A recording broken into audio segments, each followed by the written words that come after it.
Hello everyone, welcome back to my channel.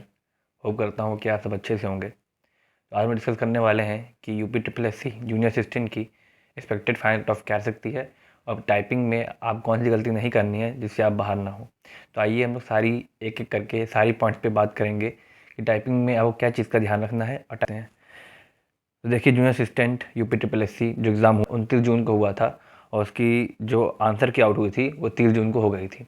और जो result आपका मेंस का स्टार्ट अनाउंस हुआ था वो आपको 8 अक्टूबर को आपका अनाउंस हो गया था, जिसमें आपकी कट ऑफ जो रही थी वो 41.25 समथिंग रही थी सारे कैटेगरी के लिए एक्सेप्ट एसटी कैटेगरी, जिसकी कट ऑफ जो थी 35 गई थी टाइपिंग के लिए। तो अब हम लोग बात करते हैं, जैसा कि आप यहाँ देख सकते हैं मैंने यहाँ पे अटैच कर रखा है, जिसमें आपको बताया गया है कि टाइपिंग जो आपकी होने वाली है उसकी डेट क्या है। तो आपकी टाइपिंग की जो डेट है वो आपकी 23 नवंबर को है। तो होप करता हूँ कि आप लोग टाइपिंग अपनी अच्छे से कर रहे होंगे और हिंदी इंग्लिश इसमें दोनों टाइपिंग आएगी, तो आप दोनों प्रैक्टिस कर रहे होंगे। तो जैसा कि आपको पता है कि टाइपिंग दोनों लैंग्वेज करनी है, हिंदी प्लस इंग्लिश। तो अब बात करते हैं टोटल में कितने बच्चे टाइपिंग में कितने बच्चों से आप कंपटीशन है। तो टोटल जैसे पता है 5512 वैकेंसी है, उसमें कुछ वैकेंसी घट गई हैं, कुछ 5300 वैकेंसी हो गई हैं। उसमें बात करेंगे। तो देखिए, इस समय जो टाइपिंग बच्चे देने वाले हैं लगभग 90,000 बच्चे शॉर्टलिस्ट हुए हैं टाइपिंग के लिए। तो आपको जो कंपटीशन है इन 90,000 बच्चों में से है, जिसमें से 5300 बच्चे चुने जाएंगे। तो कट ऑफ जैसा कि मैंने कहा इसकी 41.25 रही थी कट ऑफ इसकी, और जो एसटी कट ऑफ गई थी वो लगभग 33.5 गई थी। अब बात करते हैं आके जूनियर असिस्टेंट टाइपिंग। देखिए, जैसा कि पता है कि इसकी टाइपिंग इंग्लिश और हिंदी दोनों में होने वाली है, तो आपको दोनों में प्रैक्टिस करनी है। अब पहला क्वेश्चन देख सकते हैं आप यहाँ पे कि आपको ये बात बताना चाहिए कि इंग्लिश में जो स्पीड मांगा गया है वो 30 वर्ड्स पर मिनट है और जो हिंदी में स्पीड मांगा गया है 25 वर्ड्स पर मिनट है। अब बात करते हैं कि आपको हिंदी में किस में लिखना है, मंगल या कृतिदेव। तो देखिए, यहाँ मंगल और कृतिदेव दोनों अलाउ है, तो जो बच्चे चाहे मंगल में भी कर सकते हैं कृतिदेव में भी कर सकते हैं। अब बात कर, जैसे कि हमने कहा मंगल कृतिदेव दोनों में अलाउ है, तो आप दोनों में लिख सकते हैं। 5 मिनट हिंदी 5 मिनट इंग्लिश। इसका मतलब क्या है? इसका मतलब ये है कि आपको 5 मिनट हिंदी टाइपिंग करनी पड़ेगी और आपको 5 मिनट इंग्लिश टाइपिंग करनी पड़ेगी। और टाइपिंग से पहले आप बात ध्यान रखिएगा, आपको 2 मिनट का ट्रायल मिलेगा। ट्रायल मतलब आप लोग पहले बैठेंगे वहाँ पे, तो आपको 2 मिनट दिया जाएगा कि आप चेक कर लीजिए कि आपका कीबोर्ड सही से काम कर रहा है कि नहीं, कोई बटन से ख़राब तो नहीं है। आप थोड़ा फ़ॉन्ट समझ लीजिए, कैसे फ़ॉन्ट आ रहे हैं, कैसे आप टाइप करना है, अपने आप कंफर्टेबल कर लीजिए। 2 मिनट आपको मिलेंगे अपने आप को कंफर्टेबल करने के लिए। और कोई भी वहाँ पे आपको दिक्कत हो रही हो तुरंत वहाँ इन्विजिलेटर रहेंगे, आप उनको बता सकते हैं, आपका कीबोर्ड चेंज हो जाएगा। तो 2 मिनट मिलेंगे आपको स्टार्टिंग में, और उसके बाद आपको जो इंग्लिश टू हिंदी, या फिर जो अगर पहले हिंदी हुआ तो हिंदी टू इंग्लिश, आपको बीच में भी आपको टाइम मिलेगा जब आपकी लैंग्वेज चेंज होगी, जो कि 2 मिनट गैप रहेगा इंग्लिश और हिंदी में। ये हिंदी और इंग्लिश भी हो सकता है, इंग्लिश और हिंदी में भी हो सकता है। अब हिंदी में और इंग्लिश में हम बात करते हैं की स्ट्रोक के बारे में, जिसका बच्चों का बहुत क्वेश्चन रहता है कि सर एक फिक्स की स्ट्रोक तो होता ही है। तो ये बता दूं, इसमें कोई फिक्स की स्ट्रोक नहीं होता, आपको 5 मिनट लिखना पड़ता है। इसमें एक बात ध्यान रखिएगा कि 5 की स्ट्रोक पे आपका एक वर्ड में आ जाता है। अगर आप 5 बार की दबाएंगे तो आपका एक वर्ड में आ जाएगा। और इसमें स्पेस भी काउंट होता है, इस बता दूं मैं इसमें, जैसा कि यहाँ लिखा है स्पेस काउंट होता है कि नहीं, जी हाँ, इसमें स्पेस काउंट होता है। अब बात करते हैं आगे इंग्लिश। जैसा कि मैंने कहा 5 मिनट आपको इंग्लिश लिखनी है और इसमें वर्ड पर मिनट कितना रहेगा, वो है 30 वर्ड पर मिनट। तो 5 मिनट के हिसाब से आपके टोटल बनते हैं 150 वर्ड्स, जो कि 150 वर्ड्स अगर हम 5 की स्ट्रोक मल्टीप्लाई करेंगे टोटल आपको 750 की स्ट्रोक लगेंगे। अब 750 एग्जैक्ट इसलिए लगेंगे क्योंकि हो सकता है बीच में आप बैक स्पेस लें, हो सकता है कि आप कोई गलती कर दे तो बढ़ सकता है। लेकिन आपको ये बात ध्यान रखना है कि आपको 5 मिनट लगातार लिखना ही लिखना है, या जब तक आपका पैराग्राफ खत्म नहीं होता। सेम चीज़ अप्लाई होती है हिंदी में भी। हिंदी में आपको टोटल 25 वर्ड मिनट आपको स्पीड चाहिए और आपको इसको 5 मिनट लिखना पड़ेगा। तो इसमें आग बनते हैं 125 वर्ड्स। अगर 5 की स्ट्रोक से हम लोग इसको मल्टीप्लाई करें तो आप टोटल 625 की स्ट्रोक आते हैं। माफ़ करिएगा, हाँ, 625 आपके की स्ट्रोक आते हैं। तो ये की स्ट्रोक आपको हिंदी में लिखने हैं। तो जैसा कि मैंने कहा, आप तब तक लिखना है आपको जब तक आपका पैराग्राफ कंप्लीट नहीं हो जाता, जब तक आपका टाइम खत्म नहीं होता, तो आपको लिखते ही रहना है, क्योंकि आप मिस्टेक भी करेंगे तो ये की स्ट्रोक बढ़ भी सकते हैं। तो अब बात करते हैं, इसमें बच्चों का बहुत डाउट रहता है कि सर बैक स्पेस अलाउड है कि नहीं। तो जी हाँ, देखिए इसमें बैक स्पेस अलाउड तो है, बस ये कुछ कंडीशंस हैं, उस कंडीशन में हमारी बात कर लेते हैं हम लोग। केवल करेंट एंड प्रीवियस वर्ड तक यूज़ कर सकते हैं।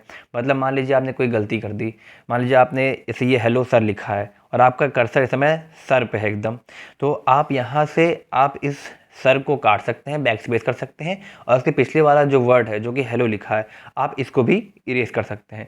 तो ये हो गया करंट वर्ड जो कि सर है, और उसका प्रीवियस वर्ड जो है वो है हेलो।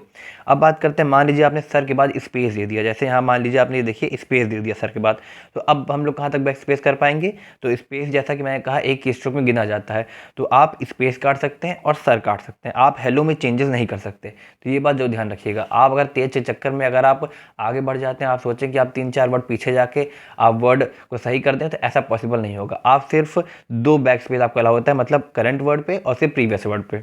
तो होप करता हूँ ये आपको समझ में आ गया होगा, ये बहुत इंपॉर्टेंट बात है। उसके बाद बात करते हैं पैराग्राफ पेपर या स्क्रीन में। तो बच्चों का डाउट है कि हमको पेपर मिलेगा, हमको पेपर में देख के लिखना है कि हमको कंप्यूटर में लिखना है। तो देखिए वहाँ पे आपके जो सॉफ्टवेयर रहता है उसमें आपको ऊपर लिख के आता रहेगा, आपको वही नीचे आपका कॉलम ब्लॉक दिया रहेगा, उस ब्लॉक में आपको वही सेम सेम चीज़ लिखनी होगी। तो इसके लिए कोई पैराग्राफ पेपर नहीं मिलता है, आपको स्क्रीन पे ही लिखना पड़ेगा। अब देखिए इंटर बटन दबाना है कि नहीं, ये सीधी बात है। अगर आप लाइन ख़त्म करते हैं तो आपको एंटर बटन नहीं दबाना है, वो ऑटोमेटिक आप जैसे ही लिखेंगे वो अगली लाइन पे आ ही जाएगा। तो इंटर बटन के यूज़ करने का आपको कोई मतलब नहीं है। टाइपिंग लेवल बात करें, टाइपिंग देखिए बहुत हार्ड नहीं आती, टाइपिंग ईजी आती है, क्योंकि वहाँ आप जूनियर असिस्टेंट पेपर देने जा रहे हैं। तो आप एक्सपेक्ट मत करिए कि आपको बहुत टफ टाइपिंग होगी या फिर ऐसे वर्ड आएंगे जिसमें बहुत टाइम लग जाएगा आपको, तो ऐसा नहीं है। टाइपिंग जो रहती है वो जनरली ईजी रहती है, तो इसका लेवल मैं कहूँगा इसका लेवल जो रहेगा वो ईजी ही रहेगा। तो आप टाइपिंग बिल्कुल मत डरिए, आप अगर 2 महीने 1.5 महीने प्रैक्टिस किए होंगे, जब आपकी डेट आई होगी तब भी आप इजीली कर लेंगे। आप हिंदी में भी 30 मार सकते हैं, और हिंदी में भी 25 मार सकते हैं, इंग्लिश में भी 30 मार सकते हैं इजीली। एरर की बात करें, देखिए नेगेटिव मार्किंग में यहाँ क्या रोल है, पहले 5 मिस्टेक आपकी माफ़ कर दी जाएगी, और उसके बाद 5 मिस्टेक के बाद पहले ध्यान रखिए आपको मिस्टेक करनी नहीं है, आपको प्रॉपर आराम से ऊपर नीचे मैच करते हुए चलना है, और 5 मिनट में आप इजीली पैराग्राफ ख़त्म कर सकते हैं। तो आपको मिस्टेक नहीं करनी। अब मान लीजिए मिस्टेक हो जाती है तो आपकी पहली 5 मिस्टेक माफ़ है, लेकिन उसके बाद फिर आपकी कोई मिस्टेक हुई तो आपके 5 करेक्ट वर्ड काट लिए जाएंगे। तो ये बहुत इंपॉर्टेंट बात है, अगर आपने एक भी गलती की तो आपके जो करेक्ट वर्ड है वो काट लिए जाएंगे, जिससे आपके जो किस्ट्रोक वो जो कम होंगे ही होंगे, अगर पैराग्राफ भी नहीं खत्म होगा, जिससे आपकी एरर ज़्यादा होगी और आप छट सकते हैं टाइपिंग से। तो ये चीज़ ध्यान रखिए, आपको मिस्टेक बिल्कुल भी नहीं करनी है, आप आराम से करिए पर मिस्टेक ना करिए। अब इसमें 2 तरह की मिस्टेक आती है, एक आती है फुल मिस्टेक और एक आती है आपकी हाफ मिस्टेक। फुल मिस्टेक में क्या होता है, अगर आपका पूरा वर्ड गलत हो जाए, मान लीजिए आपने कोई वर्ड लिखा और पूरा वर्ड ही गलत है आपका, या फिर आपने पूरी लाइन ही गायब कर दी, आपने वर्ड ही गायब कर दिया, तो आपकी फुल मिस्टेक मांगी जाएगी। और एक आती है हाफ मिस्टेक। हाफ मिस्टेक में क्या होता है, जैसे आपने मान लीजिए आपने गलती स्पेस दे दिया, या तो आपने एक पंचुएशन एरर कर दी, या आपने एक वर्ड अक्षर इधर उधर कर दिया, या फिर आपने कैपिटल या स्मॉल कर दिया, तो ये सब चीज़ें जो हैं आपकी ये हाफ मिस्टेक मिली जाएगी। तो इस चीज़ का ध्यान रखिएगा, फुल मिस्टेक हाफ मिस्टेक में अंतर होता है, लेकिन आपको मिस्टेक करना ही, जैसा कि मैंने कहा, आपको आराम से करना है और ध्यान से करना है ताकि मिस्टेक हो ही ना। अब बात करते हैं हाउ टू स्टार्ट। देखिए अगर आप इंग्लिश की टाइपिंग कर रहे हैं, मैं आपको यहाँ इंग्लिश टाइपिंग बारे में बताना चाहूँगा। अगर आप चाहेंगे कि आपको हिंदी और इंग्लिश दोनों की टाइपिंग पे आपको डिटेल वीडियो चाहिए जिसमें आपको मैं हिंदी और इंग्लिश टाइपिंग करके बताऊँ, तो नीचे आप कमेंट में बस यस लिख दीजिएगा, तो मैं आपको एक अच्छे से वीडियो बना दूंगा जिसमें हिंदी इंग्लिश दोनों टाइपिंग कैसे की जाती है, बेसिक टू प्रो लेवल आपको मैं अच्छे से बता दूंगा। तो आइए बात करते हैं आपको इंग्लिश करते हुए क्या चीज़ का ध्यान रखना है और कैसे आप इंग्लिश टाइपिंग कर सकते हैं। तो देखिए पहले मेन होता है कि फिंगर पोजीशन, आपकी फिंगर्स कहाँ रहेंगी। जो आपकी फिंगर रहती हैं सारी वो आपकी मिडिल रो में ही रहेगी, और उसके आपको हर एक वर्ड याद करना पड़ेगा। तो आप पहले अपनी सारी फिंगर्स को मिडिल रो पे रख लीजिए और उसी से आप टाइपिंग कर सकते हैं। और दूसरी चीज़ क्या है, टच टाइपिंग प्रैक्टिस सबसे पहले। देखिए अगर आप टाइपिंग में स्पीड भी चाहते हैं, अगर आप स्पीड चाहते हैं तो आपको एक चीज़ ध्यान रखना पड़ेगा कि आपको नीचे देख के टाइप नहीं करना है, आपको ऊपर स्क्रीन देखना है, आपकी उंगलियां चलती रहनी चाहिए और आपको सिर्फ स्क्रीन ध्यान देना है। अगर गलती होती है तो फिर आपको देख सकते हैं एक बार, लेकिन आपको देख के टाइपिंग बिल्कुल भी नहीं करना है, इससे आपकी स्पीड बहुत कम हो जाएगी। तो जैसा कि मैंने कहा, आपकी जो मिडल लाइन पे कीबोर्ड होती है जो कि ASD FG और LKJH होता है, इस पे आपकी उंगलियां रहने वाली हैं और इसी से आप पूरा कीबोर्ड कंट्रोल करेंगे।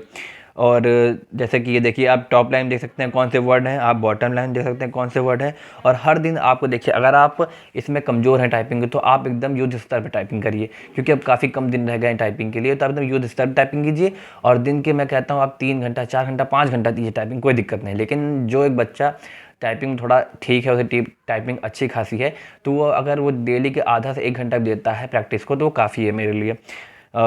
छोटे वर्ड देखिए, आपको टाइपिंग स्टार्ट कर रहे हैं तो आप पहले वर्ड लिखना सीखिए, क्योंकि पहले आप वर्ड याद कर लेंगे, एक एक अक्षर याद कर लेंगे, तो फिर छोटे छोटे उसे वर्ड बनाइए, जैसे टेन केन हाय, ये सब ऐसे छोटे छोटे वर्ड बना के उसके बाद आप सेंटेंस मूव करिए, उन सबको एक साथ जोड़ के फिर आप सेंटेंस बनाइए, तो आपको स्पीड ऐसे धीरे धीरे आएगी। आप इकट्ठा सेंटेंस बनाने या फिर वर्ड बनाने के चक्कर में पड़िएगा। और स्पीड और एक्यूरेसी को देखिए दोनों फोकस रखिए। मैं पहले कहूँगा आप अपनी एक्यूरेसी फोकस करिए, क्योंकि अगर आपकी एक्यूरेसी बन गई तो स्पीड बनने में टाइम नहीं लगती, लेकिन एक्यूरेसी इंपॉर्टेंट है। तो पहले आप एक्यूरेसी फोकस करिए, उसके बाद आप स्पीड फोकस करिएगा। अब बात करते हैं फाइनल कट ऑफ क्या रह सकती है। देखिए मैं प्रेडिक्टेड कट ऑफ जो बता रहा हूँ आपको, वो सारी कैटेगरी का 60 +-2 होगा और SC कैटेगरी की आपकी 55 +-2 रहेगा।